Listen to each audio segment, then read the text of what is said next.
नमस्कार, आप देख रहे हैं बिग बाइट लाइव और आपके साथ में विजेंद्र सोलंकी। राजस्थान कांग्रेस को बीते 3 सालों में तीसरा प्रभारी मिल चुका है। कमाल की बात यह है कि बीते 2 प्रभारी जिस तरीके से हटे या हटाए गए, उनको समझना जरूरी है। मानेसर कांड के बाद सुलह की सियासत में अविनाश पांडे की राजस्थान से रवानगी हुई। माना गया कि सचिन खेमा अविनाश पांडे से खुश नहीं था, तो 25 सितंबर के सियासी खेल के बाद अजय माकन ने इस्तीफा दे दिया। यहां माना गया कि अजय माकन से गहलोत खेमा खुश नहीं था। इससे यह तो तय हो गया कि खेमेबाजी में प्रभारी की बलि कांग्रेस में 2 बार चढ़ चुकी है। अब बारी है पंजाब के उस दिग्गज नेता की जो जन्म से कांग्रेसी है, परिवार से सियासत सीखी है, पिता से कांग्रेस की विचारधारा विरासत में हासिल की है और पंजाब में सिद्धू और अमरिंदर की जंग में कांग्रेस का सफाया अपनी आंखों से देखा है और देखा है कि कैसे नेताओं की जंग में पार्टी जमीन पर जीरो होती है। बात कांग्रेस के नए प्रभारी सुखजिंदर सिंह रंधावा की। जयपुर की जमीन पर उतरते ही या कहीं राजस्थान की जमीन पर उतरते ही चुनौतियों का रेड कारपेट रंधावा के स्वागत के लिए तैयार है। आज बात इसी मुद्दे पर कि प्रदेश की सियासी पिच पर एम्पायर की भूमिका में आ रहे रंधावा क्या निष्पक्ष रहते हुए हर पक्ष को एक साथ जोड़ पाएंगे।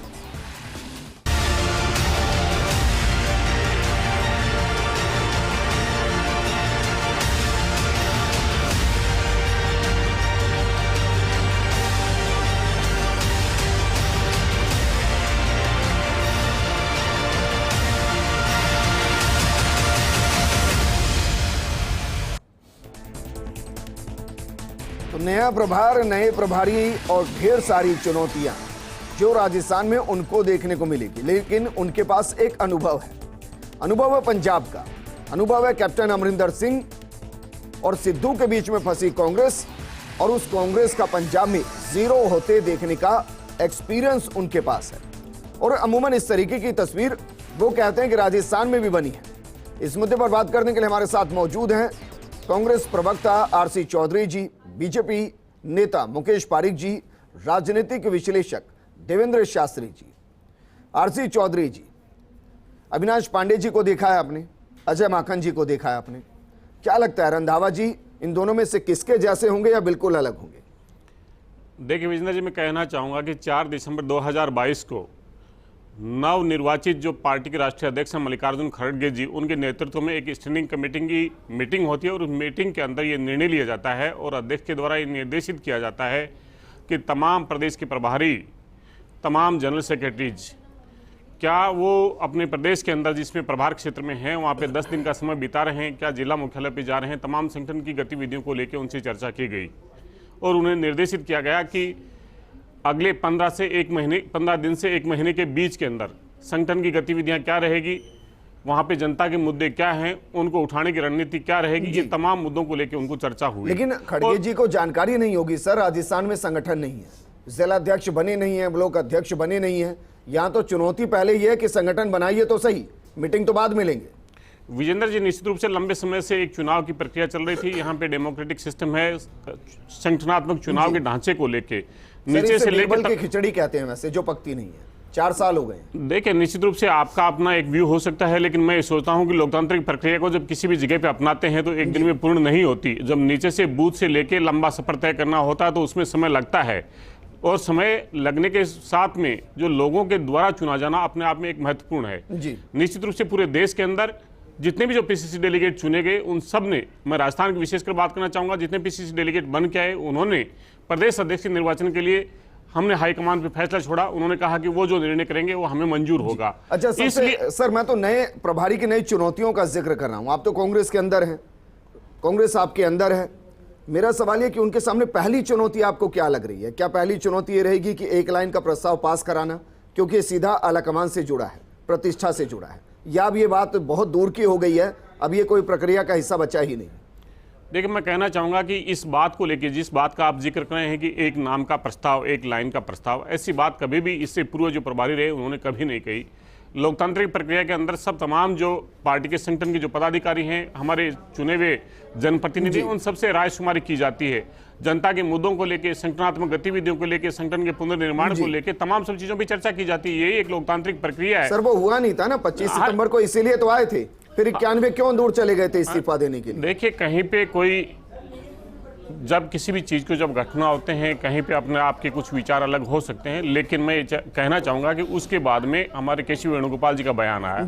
उन्होंने सबको कहा कि इसके बारे में जो भी निर्णय करना है, उसके बारे में जो भी वक्तव्य देना है, वो पार्टी के राष्ट्रीय नेतृत्व है। केसी वेणुगोपाल जी के अलावा कोई उस पर प्रतिक्रिया जाहिर कर नहीं सकता। इसलिए मेरी प्रतिबद्धता है संगठन के अंदर। सर, आपके सारे बड़े नेता उस मर्यादा को छोड़ चुके हैं, सबने मन करके बयान दिए।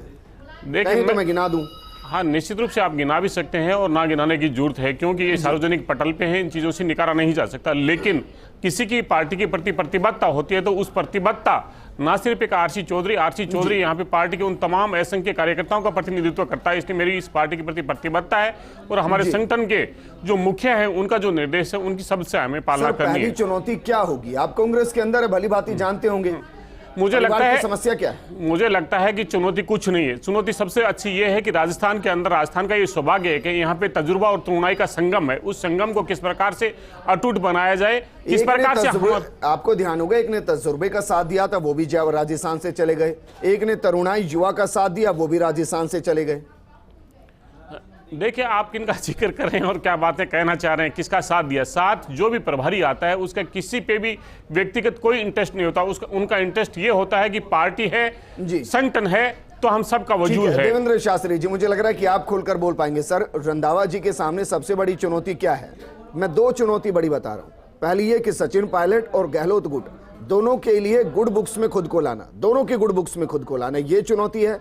या फिर चुनौती है कि आलाकमान की तरफ से कहा गया कि नहीं, बड़ी फजीयत हुई, सीएलपी की बैठक बुलाइए, सभी को एक जाजम पर लेके आइए, उसके बाद फिर देखेंगे क्या होगा। ये बड़ी चुनौती है। बिल्कुल आपने सही पकड़ा। सबसे बड़ी चुनौती तो हाईकमान की रीट को राजस्थान में एस्टेब्लिश करना है। रंधावा जी तब प्रभावी माने जाएंगे जब जो ऊपर से आदेश आता है उसका फॉलोअप उसी हिसाब से, जिस हिसाब से, जिस सेंटिमेंट में हाईकमान कह रही है उसको वो मनवा दें।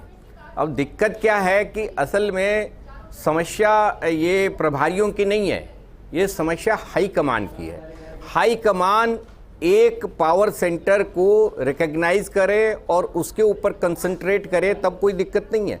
लेकिन जब आप ड्यूल माइंडेड होंगे, हाईकमान से जब दोहरी संकेत आएंगे तो इस तरह का कन्फ्यूज़न होता है। आप देख रहे हैं कि माकन साहब जब गए तो माकन साहब को जो एक स्पेसिफिक टारगेट दे के भेजा गया, वो टारगेट उसी को लेकर के गहलोत जी के समर्थक विधायकों ने उसका विरोध किया। तो अब सत्ता अशोक जी के हाथ में है और हाईकमान चाहती है कि सत्ता परिवर्तन हो जाए विद इन कांग्रेस। सचिन जी को जो है एक यूथ को अब जो आगे की कमान दी जाए, वहाँ पर असहमति है तो हाईकमान को एक फैसला करना पड़ेगा, तब रंधावा जी का रास्ता आसान होगा। अदरवाइज जो आज की स्थिति है उसमें रंधावा जी बहुत अनुभवी आदमी हैं। पंजाब में उन्होंने बहुत उतार चढ़ाव देखे हैं और कांग्रेस के सारे कल्चर को समझते हैं। लेकिन इसके बावजूद आप देखा आपने कि राजस्थान में जिस तरह की अनुशासनहीनता हुई, जिस तरह का हाईकमान को सबके बीच में नीचा देखना पड़ा, की भी क्या जिम्मेदारी रह जाती है? आप बताइए ना। बाकायदा जमाकर ने लिख के दिया कि ये दोषी हैं, इन पर कार्रवाई कीजिए। हाँ, उल्टा हुआ क्या? प्रभारी की नहीं सुनी गई, उल्टा प्रभारी को इस्तीफा देना पड़ गया। वही मैं आपको बात कह रहा हूं कि देखिए, सरकार खोना नहीं चाहती है कि हाईकमान कि यहाँ से सरकार गिर जाए या किसी तरह का कन्फ्लिक्ट हो जाए। तो करते हैं नया प्रभार, चुनौतियां अपार की। मुकेश पारिक जी, कांग्रेस में अब एक ऐसे प्रभारी आ रहे हैं जिनको कट्टर कांग्रेसी कहा जा सकता है, जिन्होंने पिता से वहां सियासत को समझा है, कांग्रेस की विचारधारा को समझा है, खुद बाकायदा एक बड़ी भूमिका में रह चुके हैं, गृह मंत्री की भूमिका में रह चुके हैं, उप मुख्यमंत्री की भूमिका में रह चुके हैं। एक अच्छे नेता से मुकाबला होना है, बीजेपी तैयार है इसके लिए। देखिए, राजस्थान में कांग्रेस का प्रभारी चाहे कट्टर कांग्रेसी आए चाहे सॉफ्ट कांग्रेसी आए, इससे कोई फर्क नहीं पड़ता। आपने अजय माकन का हस्त्र देखा हुआ होगा कि उनके साथ क्या हुआ। उनको पहले जो हाईकमान ने जो आदेश दिया, उन्होंने उसकी यहाँ पर पूरी करवाने की कोशिश की, प्रयास किया, उनके साथ धोखा हुआ और उनके जो आदेश थे उसको माना नहीं गया। उसके बावजूद जब उन्होंने अनुशासनहीनता जिन लोगों ने की उसके खिलाफ उन्होंने रिपोर्ट पेश की। जब उनकी रिपोर्ट को जिस प्रकार से असहाय नजर आया आला कमान कि आला कमान जो यहाँ के नेता थे उन नेताओं ने आंख दिखाई और आंख ही नहीं दिखाई, यहाँ तक कि उन्होंने इस्तीफा भी दे दिया। 2 महीनों में बहुत बदल चुकी है सर। देखिए 2 महीने में देखना पड़ेगा 2 महीने में क्या बदली है। अब आपने जिम्मेदारी संभाल रहे हैं, वो भी बड़े अनुभवी कांग्रेसी नेता हैं। आपने जो आज विषय रखा है मैं उसी विषय की बात कर रहा हूँ कि आपने जो विषय पूछा है मैं उसकी पहले आपको पूरा वो दे दूं। तो जब अजय माकन यहाँ सफल नहीं हुए तो मुझे नहीं लगता कि यहाँ पर जिस प्रकार का अशोक गहलोत के आधार पर सचिन पायलट जी, सुखजिंदर सिंह रंधावा बहुत ऊपर हैं सर। देखिए यहाँ का अंतर कलह इतना बड़ा है कि उसका नुकसान राजस्थान प्रदेश की जनता झेल रही है, यहाँ के इनके पार्टी के आला कमान झेल रहे हैं। और मैं यहाँ तक कहूँ कि आज जिस प्रकार से राजस्थान में लॉ एंड ऑर्डर की स्थिति खराब हुई है, एक शांत प्रदेश माना जाने वाला आज किस प्रकार से गैंग माफिया चल रहा है, यहाँ पर एक जंगल राज यहाँ पर हो गया है। आज आप देखिए आज सर गैंगवार से मुझे याद आया कि जब आपके दौर में गैंग एनकाउंटर हुआ था ना, गृह मंत्री ने कहा था कि मैं देखिए अगर आप एनकाउंटर और गैंगवार को अगर आप एक मानते हैं तो मेरे ख्याल से मैं तो सिर्फ व्यवस्था की बात कर रहा हूं। हमारे साथ दिल्ली न्यूज एडिटर अदिति नागर भी जुड़ गई हैं। अदिति, आपको क्या लग रहा है रंधावा के सामने सबसे बड़ी चुनौती क्या है? 3 गुडबुक हैं, एक अशोक गहलोत के गुडबुक, एक सचिन पायलट के गुडबुक और एक आला कमान के गुडबुक। इनमें से किसी एक से बाहर हुए, प्रभारी के पद से बाहर हो गए। राजस्थान का अनुभव कुछ ऐसा ही कह रहा है।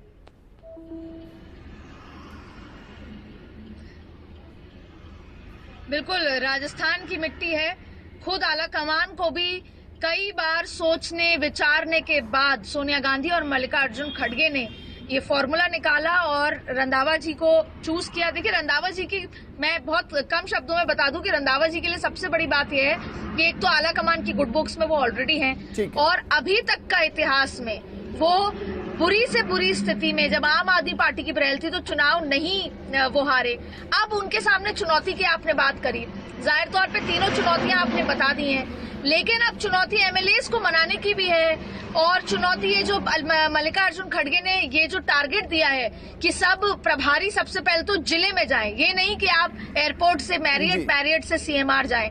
तो रंधावा जी वैसे सीनियर और सीजन्ड आदमी है, उनको बैलेंस करना आता है और वो एज इट इज सेम माहौल पंजाब में झेल चुके हैं। लेकिन तो उनके साथ ये रिकैप राजस्थान में जिले में जाएंगे तो मिलेंगे किससे? चरम पर गुटबाजी थी। अगर जिले में जाएंगे तो मिलेंगे किससे? जिला अध्यक्ष नहीं है कांग्रेस के पास, किससे मिलेंगे?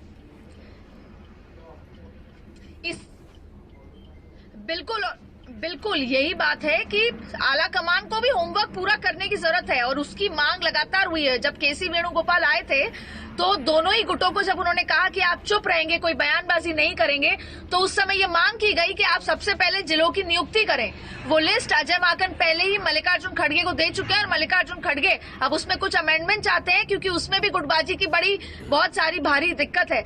तो अभी राजस्थान पे बहुत सारा होमवर्क करना बाकी है। लेकिन अगर हम सिर्फ रंधावा जी की बात करें तो रंधावा जी बिल्कुल कमर कस के उनको राजस्थान आना होगा। सबसे पहले तो अशोक गहलोत सबसे सीनियर आदमी और आजकल वो किसी के सुनने के मूड में भी नहीं है।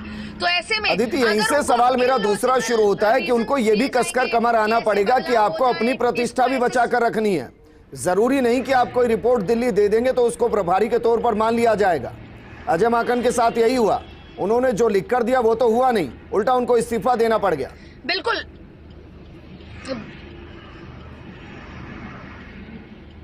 देखिए, कोई भी रिपोर्ट अगर आप बायस्ड हो या कोई भी रिपोर्ट के अंदर उस तरह की बात आ जाए जिसमें आप एक गुट के साथ बायस्ड हो जाते हैं या तो वो रिपोर्ट पे आला कमान का जो फैसला है वो अविनाश पांडे के समय भी देख लिया और अब अजय माकन के समय भी देख लिया। इसलिए एक पतली तार पर उनको अपना बैलेंस बना के चलना है, वो तो तय है क्योंकि दोनों ही गुट अपनी नाराजगी बार बार जता सकते हैं क्योंकि अभी भी राजस्थान में आज एक तस्वीर मेरे पास वक्त की कमी, एक और सवाल का जवाब चाहूंगा। उस पतली तार का जिसका जिक्र आप कर रहे हैं, उस पतली तार पर आला कमान ही कहता है प्रभारी को चलने के लिए और वहीं से मैसेज लेकर आते हैं और उस मैसेज के आधार पर ही मैंडेट को तय करते हैं और फिर उसी के आधार पर रिपोर्ट लेकर जाते हैं। लेकिन फिर रिपोर्ट हाथ में आने के बाद कहते नहीं नहीं ये पक्षपातपूर्ण है।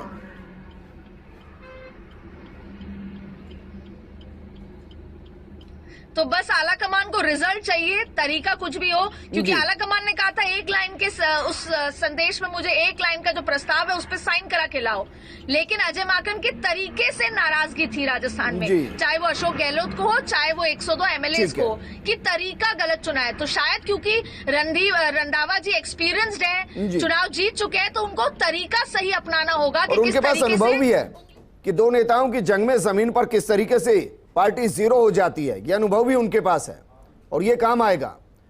ठीक है, आरसी चौधरी जी, अनुभव काम आएगा सर। मानकर चलें कि जो अभी तक एक डेडलॉक बना आ रहा था उसमें वो ग्रीशिंग का काम करेंगे और जो दो अलग अलग टायर एक साथ चलने चाहिए थे और चल नहीं रहे थे वो चलते दिखाई दे जाएंगे, बाकी तो सब स्मूथ अपने आप हो जाएगा।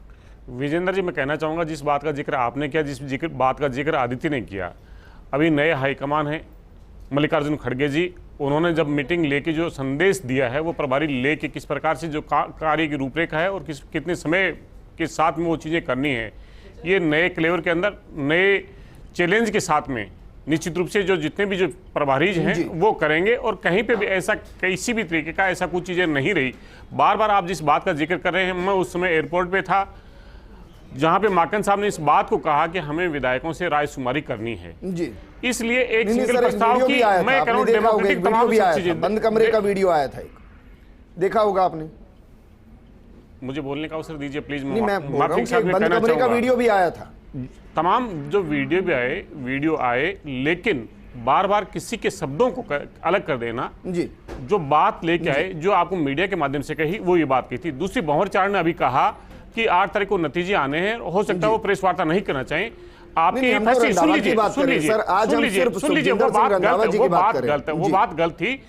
5 तारीख को जयराम रमेश जी ने प्रेस वार्ता की थी और उस प्रेस वार्ता में आपके योगेश शर्मा जी वहां पे उपस्थित थे और उन्होंने ये कहा था कि अलवर के अंदर हम प्रेस वार्ता रखेंगे 18 तारीख को, जितना मुझे अच्छी तरीके से याद है। इसलिए ऐसा कहीं कुछ नहीं रहा कि हम प्रेस वार्ता को लेकर तमाम बातों को लेकर कोचिंग छात्रों के साथ एक नुक्कड़ सभा नहीं थी, देखिए संवाद नहीं था। मैं कहना चाहूंगा कि जितनी शेड्यूल्ड है, मैं ये नहीं बता सकता कहां पे कितनी थी या नहीं थी, आप समझ लीजिए। हाँ, प्रमुख प्रवक्ता हूं तो मैं आपको बता देता हूं कि नुक्कड़ सभा जहां पे रही है, नुक्कड़ सभा आगे कहां पे होनी है और कितने कितने इंटरेक्शन होने, वो सब पॉइंट दिए गए, वो हमारा इंटरनल मुद्दा है। देवेंद्र जी, फाइनल कमेंट मैं आपसे चाहूंगा सर, क्या वाकई में रंधावा जी कांग्रेस के अंदर के उस एक जो समस्या है, उस समस्या की जड़ को पहचान कर उस जड़ से उसको खींचकर बाहर फेंकने की हिम्मत कर पाएंगे और इतना करने दिया जाएगा उनको? देखिए जितेंद्र जी, एक चीज़ तो स्पष्ट हो गई है कि अब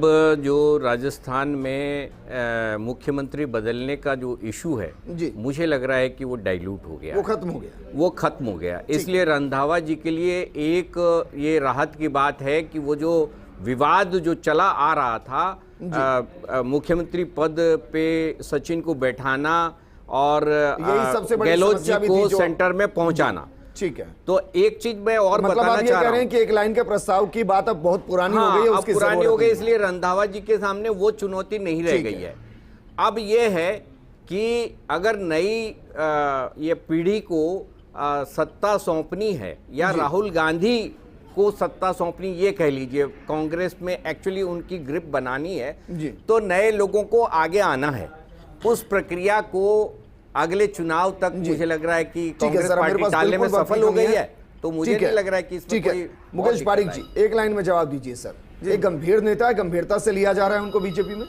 नहीं, देखिए, इनका कौन प्रदेश का प्रभारी बनता है उससे भारतीय जनता पार्टी को कोई सीधा सरोकार नहीं है। हमारा सिर्फ इतना ही कहना है कि राजस्थान प्रदेश में जिस प्रकार से अंतर्कलह के कारण स्थितियां बिगड़ी है, जिस प्रकार से आज प्रदेश में बहन बेटियों की सुरक्षा में नाकामयाब रही है, सर, जिस प्रकार से निकाल ही रहे हैं ना, मैं सवाल आपसे कर रहा हूं प्रभारी को लेकर। जन आक्रोश यात्रा में 28,000 ये जो नियुक्ति हुई है, ये सवाल बहुत महत्वपूर्ण है कांग्रेस के अंदर। कार्यकर्ता भी समझना चाह रहे होंगे कि जो नियुक्ति हुई है प्रभारी की, ये मल्लिका अर्जुन सिग्नेचर है या फिर गांधी परिवार सिग्नेचर है?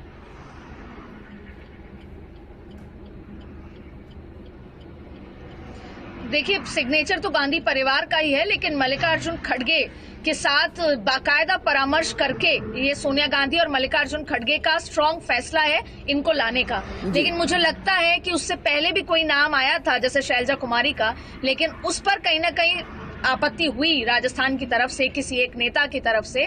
तो उसके बाद ये नाम खोज के लाया, और ये नाम राजस्थान के लिए अगर कोई और नाम होता, इससे बेहतर नाम शायद अभी कांग्रेस के पास लीडरशिप नहीं है, कोई और नाम होता तो वही क्राइसिस होती। इसे रंधावा जी के एक्सपीरियंस के हिसाब से माना जा रहा है कि जो भी होगा वो अब बेहतर होगा। फिलहाल तो विजेंद्र, फिलहाल तो नहीं है, लेकिन जो चुनौती इनके पास अगर स्पष्ट रूप से है वो ये है कि सरकार दोबारा रिपीट करनी है। लेकिन 21 दिसंबर के बाद और कितनी चुनौतियां आती हैं वो तो रंधावा जी पे डिपेंड करता है। लेकिन क्या रंधावा जी भारत जोड़ो यात्रा के बाद राजस्थान कांग्रेस जोड़ पाएंगे, फेविकॉल का काम कर पाएंगे, ये 21 दिसंबर के बाद उनके दौरों हो सकता है फेविक्विक का काम करे, चुटके में चिपकाए। शुक्रिया हमारे साथ जुड़ने के लिए मुकेश जी, आपका भी शुक्रिया। प्रभारी के लिए वाकई में चुनौतियां काफी ज्यादा हैं, और यह भी सवाल है कि जब कोई एक फैसला होता है तो किसी के पक्ष में और किसी के खिलाफ भी जाता है। जिसके खिलाफ में जाता है अक्सर वो सोचता है कि ये फैसला नहीं, फैसला लेने वाला व्यक्ति ही मेरे खिलाफ है। राजस्थान में अक्सर यही हो रहा है। उम्मीद करेंगे कि नए प्रभारी नई चुनौतियों को नए अंदाज में सुलझा ले। नमस्कार।